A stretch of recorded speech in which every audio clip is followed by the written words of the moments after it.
travaille sur la représentation du corps chez les Alukus de Guyane, un des 6 peuples Bushinengue.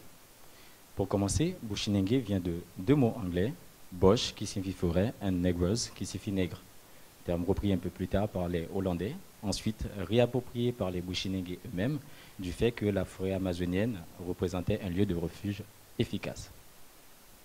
Mais moi, en regardant la Guyane, je vois qu'il y a des peuples, des corps et des représentations différentes. Chez les Alukus, par exemple, le rapport au corps mort et vivant n'est pas tout à fait le même que chez les créoles. On peut noter aussi la relation avec les ancêtres, les espaces sacrés comme le fromager, le Faakatiki, etc. Vous l'avez compris, à l'échelle temporelle d'une thèse, impossible d'embrasser l'ensemble des Bushinengue, d'où le choix des Alukus, qui est très important d'ailleurs, car Aluku et Boni sont 2 noms de véritables guerriers désignant un seul et un même peuple à l'intérieur de l'ensemble Bushinengue. Mais d'autres raisons expliquent ce choix. Il se trouve qu'il y a une sensibilité familiale. Il l'a dit à personne. En revanche, ma curiosité scientifique me donne envie d'interroger le corps Aluku et ses représentations dans l'environnement guyanais. C'est aussi un moyen de mieux appréhender l'épistémologie du corps Aluku via le prisme du genre et les activités physiques de la vie quotidienne. En fait, cette thèse s'inscrit dans la sociologie de la traduction de Bruno Latour autour de la théorie de l'acteur-réseau.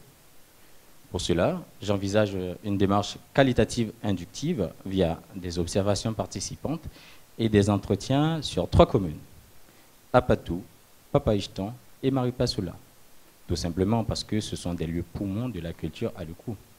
Sans oublier, bien sûr, tout savant pouvant nous aider dans cette entreprise. En conclusion, en faisant le pari que l'éducation permet à l'individu d'entrer dans la culture, l'approche anthropo-éducative nous permet d'interroger les formes de corporéité en Guyane, au moins à 2 niveaux. D'une part, pour améliorer la transmission éducative du système français dans les sociétés dites traditionnelles de Guyane.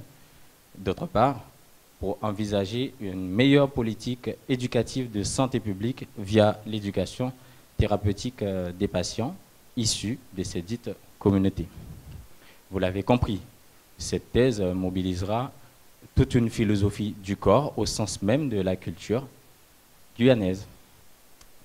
En conclusion, on peut dire en Guyane qu'on peut, pour se mobiliser, on dit ensemble nous briga, ensemble nous arriver.